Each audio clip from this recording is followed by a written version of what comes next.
महाजल घटंते स्वयंभू आदि मूल बटपत्र उपरे जाई हेले ठूल अकलित जड़े छिले बटपत्र सही एठुटार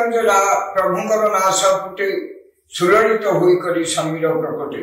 समीर जब है प्रकृति जात प्रकृति बुद्धि बुद्धि हंस जात हंस परम है परम रु फेन फेन रु बुधु बुधु तहंड जन्म श्यालो भाषे प्रलय जले पड़ी केते काल गला सही बेनी खंड छिड़ी सही बेनी खंड हला स्वर्ग मर्त्य पाताल षड़चक्र भेदंते ब्रह्मांड उद्र नाभि भितरे थाई विराट पुरुष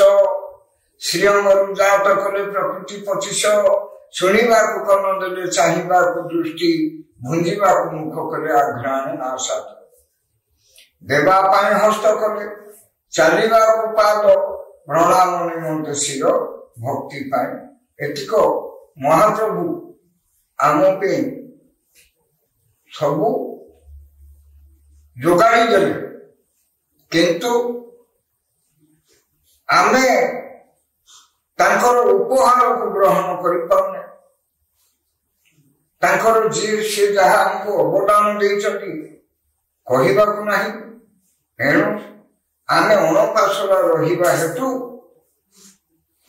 विभिन्न प्रकार रोग दुख आमे कष्ट भोग करछे गुरु पुनानंद एथुरु मुक्ति पाइबा ब्राह्मण विद्या प्रशंसा करछन्ति ब्राह्मण मान को मान देइछन्ति ब्रह्मर सत्ता को अनुभव करछन्ति आउ से गुरु पुनानंद ब्राह्मण वाक्य को कार्यकारी ब्राह्मण वाक्य कौन जन्मते जायते शूद्रा वेद अभ्यास विप्र कर्म जानाते द्विज ब्रह्म जानाते ब्राह्मण किए से ब्राह्मण जन्म समस्ते शूद्र अपवित्र सबु जगह खाइबे सब प्रकार लंगड़ा बुलवे झाड़ा विषम बोली हेबे जन्म जायते शूद्रा पिला को स्कूल गुरुकुल पाठ पढ़े ब्रह्मर तत्व जन थे गुरुकुल ब्रह्म जन्म केवे ना पुरुष आगर युवती सर्वे हुए रजवती 12 वर्ष हेले सुखदेव जन्म हेबे एला पुराण लिखाई पौराण केमती ना 12 वर्ष हेले ब्राह्मण पिला को व्रत कर कौन पे ना ब्रह्म जेतले देह भितरे उदित होची ज्ञान आसुची झियो पिलाटे ब्रह्मत्व प्राप्त हेले ताकू कहउछन्ती झियो पिलाटी ज्ञान पाइला एनु 12 वर्ष उतारू ब्राह्मण पिला को व्रत कहीं कराउची ना एणिकी से जहा भूल करिवो निजे भोगिवो 12 वर्ष पूर्व जहा भूल करथुला से दोष को ग्रहण करा जाउनथुला हेले सी एणिकी जो पाप करिवो केमती मुक्ति पाइबो ना गुरुकुल आश्रम रे ता कहले एमती बो मेरे को सड़खे नासिका करे ध्यान दे आखिर लुह बहिबनी नाकर पवन रे तुला हलिबनी पाटिलु लार छेप बहिबनी आघब गुरुकुल रे शिखौथिले हेले कौन शिखौथिले ना आम गोटे मनीषर परिचय पे ଯାହା ଆବଶ୍ୟକ ଅଛି ତାହା ଆମକୁ ଦାନ ଦେଉଥିଲେ ଗୁରୁଦେବ। କଣ? ଗାଈ ରଖ, ଘାସ କାଟ, ଗାଈକି ଗାଧେଇବ, ଗାଈକି କ୍ଷୀର ଦୁଇଁବ, ଗାଈ ଗୁହାଳ ଗୋବର କାଢିବ। ଏଇଟା ଗୁରୁକୁଳରେ ଶିକ୍ଷା ଦିଆହଉଥିଲା। ଗଛ ଲଗ, ଫଳ ଫଳିବ, ଖାଇବ, ଏଇଟା ଶିକ୍ଷା ଦିଆହଉଥିଲା। ଘରକୁ ଯିବ, ବାହାଚୁରା ହବ, ଶିକ୍ଷା ଦିଆହଉଥିଲା। ଆଉ ଗୁରୁ ପୂର୍ଣ୍ଣାନନ୍ଦ ବତେଇଲେ ବାହାଚୁରା ହବ ଯେ ତମେ ସ୍ଥିର ସଙ୍ଗେ ଶୃଙ୍ଗାର କରିବୁ ଋତୁ ମୋଟେ, ପାପ ନଳା ଗଇ ପୁତ୍ର ଜନ୍ମ ନିମନ୍ତେ, ଅନ୍ୟ ସମୟରେ ସ୍ତ୍ରୀ ସହ କଲେ ରତି, ପାପଟା ଗୁଲା ଗଇରେ ତରି ନ ପାରନ୍ତି। ହେଲେ ଆଉ କେମିତି କଣ କରିବ ନା ଭାଗୀରଥିଙ୍କ ଜନ୍ମ ହେଇଥିଲା ରଜକୁ। ଏଣୁ ଗୁରୁ ପୂର୍ଣ୍ଣାନନ୍ଦ ଆଉ ଥରେ ଭଲେ ବୁଝେଇଦେଲେ। ରଜରେ ରଜ ଯେବେ କରିପାରୁ ପ୍ରୀତି, ସେ ପୁତ୍ର ଜନ୍ମ ହେଲେ କୁଳ ଉଦ୍ଧାର କରନ୍ତି। ଦିବସ ରମଣ ଗୋଟି ଅଟେ ବଡ଼ ଦୋଷ, ସୁରଟି କରିବା ଲୋକ ଅଳ୍ପେ ଯିବେ ନାଶ। ପୁତ୍ର ଜନ୍ମ ହେଲେ ଭୋଗ করে ନିଚ ନାରୀ,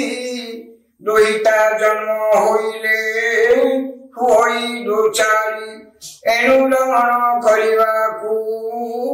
ନ ଯିବୁ ଦିବସେ, ଗର୍ଭେ ପଡ଼ିଲେ ବୀର୍ଯ୍ୟ ଜନ୍ମେ ଦତ୍ୟଂଶେ। ହେଲେ ଦିବସ ବୋଲି କହିଲା କେମିତି ନା ଆମ ଗୁରୁ ପୂର୍ଣ୍ଣାନନ୍ଦ ଆମକୁ ବତେଇଦେଲେ। ଏ ବଜ୍ରାସନରେ ସେ ତ ବ୍ରହ୍ମଜ୍ଞାନ କଥା ମାତୃଗର୍ଭ ସେ ସାଧନା ଶରୀର ଛାଡ଼, କିନ୍ତୁ ଗୁରୁକୁଳରେ ଆସନ ଶିକ୍ଷା ଦିଆହଉଥିଲା। ତାପରେ ବଜ୍ରାସନରେ ବସେଇକି ସାଧନା କରାହଉଥିଲା। କଣ ସାଧନା ନା ମନକୁ ସ୍ଥିର କର, ଆଉ ସବୁ ସଫଳ ହେଇଯାଉ। ମନକୁ ସ୍ଥିର କରିବା ପାଇଁ ନାସିକାରେ ଧ୍ୟାନ ଦେଇକି ବସିଥିଲେ। ତାପରେ ଗୁରୁ ପୂର୍ଣ୍ଣାନନ୍ଦ ଆମକୁ ବତେଇଦେଲେ ଆରେ ରୋଗରୁ ମୁକ୍ତ ହବା ପାଇଁ କରନ୍ୟାସ କର। ଜଣେ ବ୍ରାହ୍ମଣର କଥା, ବ୍ରାହ୍ମଣର କର୍ମ ଗୁରୁ ବତେଇଥିଲେ ପୂର୍ଣ୍ଣାନନ୍ଦ। ତମେ ବ୍ରହ୍ମ ଜାଣତେ ବ୍ରାହ୍ମଣ କେବେ ହବ ନା କର ନ୍ୟାସ କର, ଅଙ୍ଗ ନ୍ୟାସ କର, ଭୂତ ଶୁଦ୍ଧି କର, ଗାୟତ୍ରୀ ଶୁଦ୍ଧି କର, ନବଗ୍ରହ ଶୁଦ୍ଧି କର, ତତ୍ତ୍ୱ ଶୁଦ୍ଧି କର, ଅଣାଚଳ ଶୁଦ୍ଧି କର, ତାପରେ ବେଦ ନିର୍ବେଦ। ତାପରେ ନିର୍ବେଦ ନା 12 ମାତ୍ରା 50 ଅକ୍ଷର ବିଲୋପ। ଯେକି ନିର୍ବେଦ ସେ 12 ମାତ୍ରା 50 ଅକ୍ଷର ଅଷ୍ଟଦଳ ପଞ୍ଚଭୂତ ଜପ ଧ୍ୟାନରୁ ସେ ବାହାରି ଅଛି। ଏହାକୁ ଚିହ୍ନିଲା ଲୋକ ରଭେ ମୁକ୍ତି ମାର୍ଗ। ଆକୁ କିଏ ଚିହ୍ନିଥିଲେ ନା ଏକଦମ ଚୁପ କହିକି ବସିଥିଲେ ଗରୁଡ଼, একদম চুপ করে বসছিলে হনুমান, একদম চুপ করে বসছিলে অর্জুন, একদম চুপ করে বসছিলে যুধিষ্ঠির, একদম চুপ করে বসছিলে ধ্রুব, সনক, মার্কଣ୍ଡ। ଆଉ ସେ ଚୁପ ହବା ଜ୍ଞାନର ଅନ୍ୟତମ ଭାଷାଟି ଗୁରୁ ଆମକୁ ବତେଇ ଦେଇଛନ୍ତି। ଅଜପା ମହାମନ୍ତ୍ର। ହେଲେ କେମିତି ଆମେ ଜାଣିବା ନା ସଦଗୁରୁ ଯେବେ ମାରେ ଗୋଇଠା, ଅନ୍ଧାର ଘରେ ଜଳେ ଗୋଇଠା। ଗୁରୁ କହିଲେ ତାହା ଜାଣି, ନହେଲେ ଭ୍ରମ ଥିବ ପ୍ରାୟ। ଗୁରୁ ଯଦି ଗୁରୁ କିଏ? ଗୁରୁ ପ୍ରଭୁଙ୍କର ଦେହରକ୍ଷୀ ମାନେ ବଡିଗାର୍ଡ, ପ୍ରତିନିଧି। ଆରେ ଗୁରୁ କିଏ? ଆମେ ଗୁରୁ ନୁହ, ସିଏ ଗୁରୁ। जे कि सनातन धर्म रे मूल ग्रंथ रे प्रथम धारे लिखा है नमो नृसिंहाचरण अनादि परम कारण लीला विधृत कलेवर देव मानवे गोचर से होती सत्ययुग तीनटा अनंत सत्ययुग जड़े राक्षस जन्म है मधुकैठव मध्य सत्ययुग जड़े राक्षस है मूलदारुण परांत सत्ययुग जड़े राक्षस है हिरण्याक्ष एणु भगवान सत्ययुग तीनोटी अवतार रही अनंत सत्ययुग मधुकैठव मध्य सत्ययुग शेषदेव नृसिंह आउ पराध सत्ययुग स्तंभ नृसिंह एणु ये जो गीता भागवत शास्त्र आदि पर्यंत आम पढ़ुचे अवश्य आम पढ़ुचे केते बुझी पारुचे केते बुझी पारुने एणु अबुझा रहिबा शब्द को आज आम गुरुकुल आश्रम रे पहुंची गुरुंकर नियम नीति आम पालिया आमको कहला गुरु कहले कर न्यास कर अंग न्यास जोटा कि साधना नियम जाक आम गुरु देखा विद्या को समस्त प्रकार रोग मुक्ति पाइबा पर्याय क्रमे आरंभ करवा अंततः आज विषय आपण माने मंत्र जप करंतु न करंतु आपण घड़ी गोटे जीवन सबू लड़ाई भितर गोटे 15 मिनिट समय रखिए 15 मिनिट टीवी बंद हम मोबाइल बंद हम घर करेन्ट लाइट बंद हम घरे केवल दीपटी जल आपणकर परिवार वर्ग घंटी रखिए ठाकुर घरे बजे देवे कौन सी देवादेवी मंत्र पाठ कर कि न कर किंतु दीपटी जड़े से दीप को सकुटुंब अनेक बसिए केवल 15 मिनिट अनुरोध रहा आपण त्राटक जो सिद्ध न करे ब्रह्म विद्या प्राप्त हबनी एतिक आज आम आमर अध्याय समाप्त करूँ